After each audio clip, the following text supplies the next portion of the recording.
Hello and welcome to my channel out the doubts.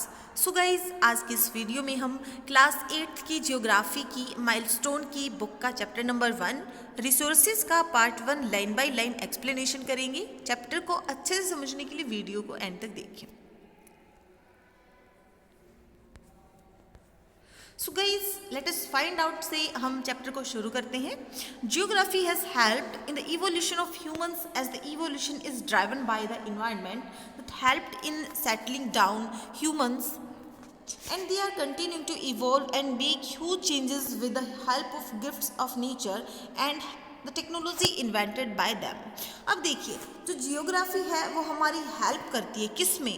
Humans की evolution में। मतलब जो ह्यूमन है, जो मानव है और उसका जो विकास हुआ है और उसके जो विकास का क्रम है कि किस तरह से मानव ने स्टेप बाय स्टेप जो है विकास किया है, तो उसको जो है जानने में हमें मदद मिलती है as the evolution is driven by the environment. और हम सभी को पता है कि जो विकास या फिर जो इवोल्यूशन होती है वो इन्वायरमेंट के द्वारा जो है ड्राइव की जाती है। That help in settling down of humans, जिसने हेल्प की मानव की किस में? सेटल होने में। वातावरण ने मानव की हेल्प करी कि वो किस तरह से उसने जो है शुरू में हमने देखा कि किस तरह से मनुष्य ने जो है हंटिंग करके और जो है पेड़ पौधों के द्वारा जो एडिबल जो प्लांट्स वगैरह थे उनको खा के अपना जीवन निर्वाह किया। तो क्या किया इन्वायरमेंट ने जो है मनुष्य की हेल्प की सेटिंग करने में और कंटिन्यू टू इवॉल्व, और दूसरा मानव की हेल्प करी कि वो इवोल्यूशन को कंटिन्यू रखे, विकास को जो है कंटिन्यू रखे और बड़े बड़े जो चेंजेस मनुष्य कर पाया है वो किसके द्वारा कर पाया है? Of the gifts of nature. Nature के द्वारा हमें जो गिफ्ट मिला है उसके द्वारा। अब ये नेचर का गिफ्ट क्या है? जैसे कि एज ए नेचर के गिफ्ट के रूप में हमें क्या चीज़ें मिली हैं? वाटर मिला है, वाइन मिली है, सूर्य का प्रकाश जो मिला है वो हमें नेचर प्रदान करती है। भूमि जो हमें मिली है, जितने भी हमारे पास संसाधन अवेलेबल हैं धरती के हमारे अंदर जो मिनरल वगैरह हैं वो हमें जो है नेचर ने प्रदान किए हैं। और जो टेक्नोलॉजी जो है इन्वेंट करी है मनुष्य ने, उसके द्वारा मनुष्य ने अपना विकास का जो क्रम है उसको जारी रखा है।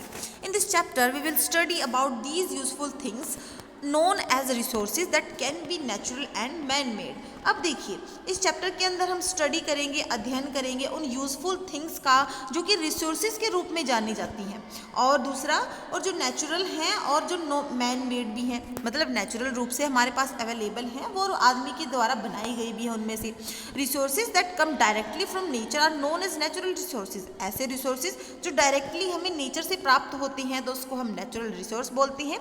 Everything around us such as air, water, forest, animal etcetera are natural resources. जितने भी हमारे आसपास की वस्तुएं हैं जैसे कि हवा है, पानी है, जंगल वगैरह हैं, जो पशु हैं, वो सभी नेचुरल रिसोर्सेज होते हैं क्योंकि वो हमें डायरेक्टली जो है नेचुरल से प्राप्त होते हैं, नेचर से प्राप्त होते हैं, sorry. All this things satisfy the needs of living beings and are thus essential for survival. अब जितनी भी ये वस्तुएं हैं ये क्या करती हैं? हमारी नीड्स को, हमारी जो लिविंग बींग्स जो हैं उनको सेटिस्फाई करती हैं, जितनी भी हमारी ज़रूरतें हैं उनको संतुष्ट करती हैं। और ये हमारे सर्वाइवल के लिए, हमारे जीने के लिए क्या होती है? बहुत ही इम्पोर्टेंट होती है, महत्वपूर्ण होती है। So come on the next page, page number 2, जिसके अंदर जो है हम रिसोर्सेज जो है हमारा टॉपिक को रीड करेंगे। Humans cannot make natural resources but can add value and utility to them to satisfy their needs। अब जो ह्यूमन है वो नेचुरल रिसोर्सेज को नहीं बना सकता, ये बिल्कुल सही बात है, लेकिन वो क्या कर सकता है? ऐड कर सकता है उसके अंदर वैल्यू को, और दूसरा उसकी यूटिलिटी को बढ़ा सकता है अपनी नीड्स को सेटिस्फाई करने के लिए। These gifts of nature become valuable as and when humans started using them or converted into useful resources। अब क्या होता है भाई कि हमें हमारे पास जो नेचुरल रिसोर्सेज अवेलेबल हैं, अब जिस रूप में वो अवेलेबल हैं हो सकता है हम उसको उस रूप में जो है यूज़ नहीं कर पाएंगे, तो मनुष्य क्या करेगा? अच्छी टेक्नोलॉजी के द्वारा उन तक अपनी पहुंच बनाएगा, उनको प्राप्त करेगा और उनको यूज़ में लाएगा, उनको यूटिलाइज करेगा एक तरह से। अब जैसे कि ज़मीन के अंदर हमारे जो मिनरल हैं वो एक अच्छी टेक्निक के द्वारा हम उनको बाहर निकालते हैं उसको जो है साफ़ करते हैं, उसके बाद यूज़ के लायक उसको बनाते हैं। जैसे पेट्रोल जो है वो हमें बिल्कुल पेट्रोल के रूप में नहीं मिलता, इवन उसमें बहुत सारे दूसरे भी मिनरल वगैरह या फिर दूसरी जो अपशिष्ट जो है उसके अंदर मिले होते हैं, लेकिन मनुष्य उसको एक्सेस करके उसको साफ़ करके यूज़ करने के लायक बनाता है। In addition to this, even human beings are a vital resources for a nation as their knowledge and skills convert the naturally available resources into the materials of value and utility। अब देखिए, जो मनुष्य है वो बहुत ही vital, बहुत ही महत्वपूर्ण resource होता है किसी भी नेशन का, किसी भी राष्ट्र का, क्योंकि उनकी जो नॉलेज होती है और उनकी जो स्किल होती है वो क्या करती है, नेचुरली अवेलेबल रिसोर्सेज को कन्वर्ट करती है किसमें, into the materials of value and utility.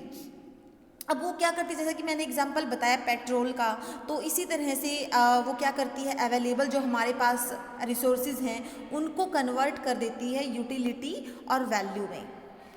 Changing value and utility of resources next हमारा टॉपिक है।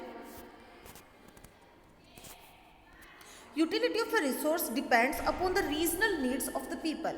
अब किसी भी रिसोर्स की जो यूटिलिटी होती है वो किस पे डिपेंड करती है, वो डिपेंड करती है रीजनल नीड्स पे। मान लीजिए जो भी लोग हैं और जिस एरिया में वो रह रहे हैं और जिस तरह की उनकी ज़रूरतें हैं उसके ऊपर डिपेंड करती है किसी भी रिसोर्स की utility, their knowledge and the advancement in technology. और दूसरा क्या देखा जाता है कि वहाँ के लोगों की नॉलेज क्या है, उनकी एडवांसमेंट क्या है, टेक्नोलॉजी जो है उनकी कितनी अच्छी है, कितनी आगे है। There are various efforts by human since time immemorial to find out the best possible ways to use resources. अब जो है मानव के द्वारा बहुत ही अलग अलग तरह के एफर्ट्स किए जाते हैं, किए जा रहे हैं कि जो पॉसिबल हमारे पास रिसोर्सेज हैं उनका हम अच्छे से यूज़ कर पाएँ। Humans in search of development convert the gifts of nature to add economic value to them.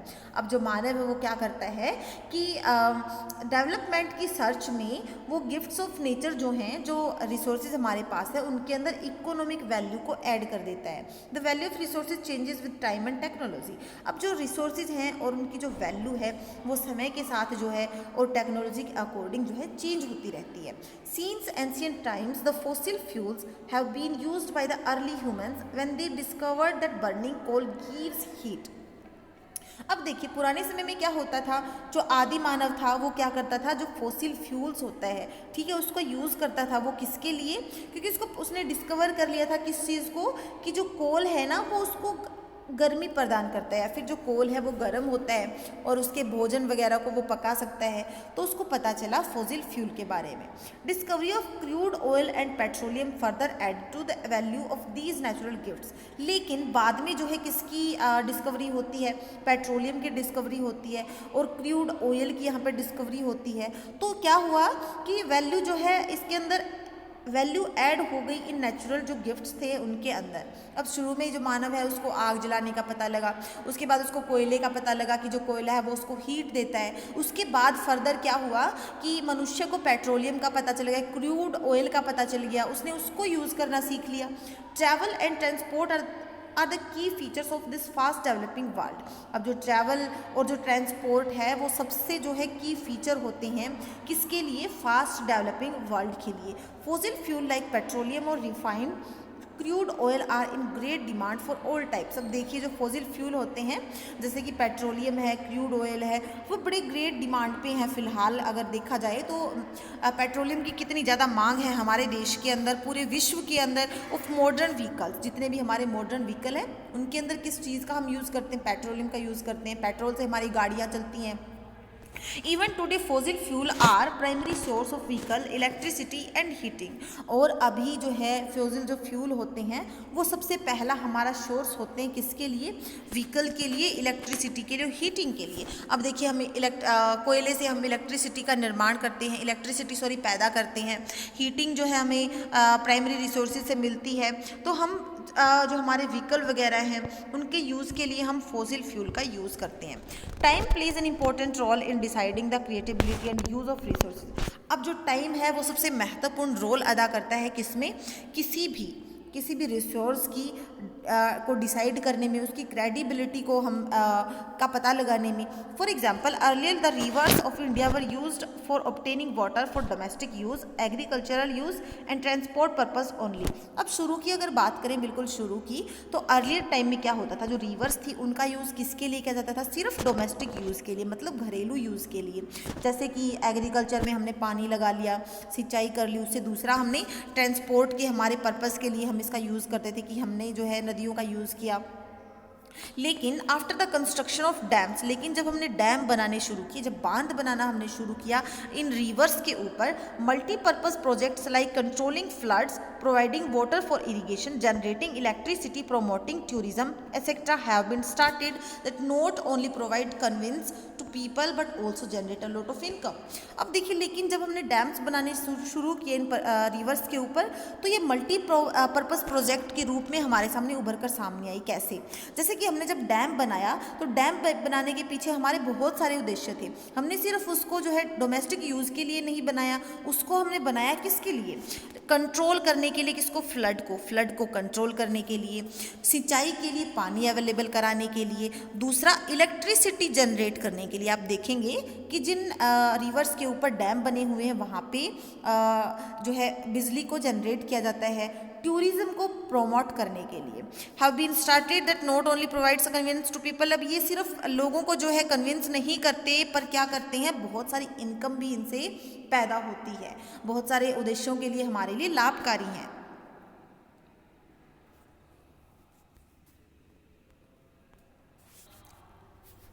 So guys, chapter के अंदर हम ये देख पा रहे हैं कि किस तरह से ये जो डैम बनाया गया है, इस डैम का काम सिर्फ एक ही काम नहीं है, ये टूरिज़्म के लिए भी है। यहाँ पे लोग घूमने के फिरने के लिए आते हैं और यहाँ से इनकम जनरेट होती है हमारी। और दूसरा, यहाँ पे ये फ्लड को भी कंट्रोल करता है और घरेलू सिंचाई के लिए, एग्रीकल्चरल सिंचाई के लिए भी इसका यूज़ होता है। तो the people in Netherland harnessed the potential of the wind power by setting up windmills. अब देखिए, जो नीदरलैंड के लोग हैं उन्होंने क्या कर लिया है, उन्होंने इतनी समर्था हासिल कर ली है कि वो जो वाइंड जो पावर होती है उसका यूज़ कर पाएंगे, किसका प्रयोग करके, वाइंड मिल्स का यूज़ करके। Now the wind a natural gift, अब जो हवा जो कि एक प्राकृतिक गिफ्ट होती है, has become a useful resource, बहुत ही यूजफुल रिसोर्स बन गई है for the people there due to the economic utility it has gained. किसके कारण? क्योंकि लोगों के द्वारा उसको इकोनॉमिक यूटिलिटी दे दी गई है।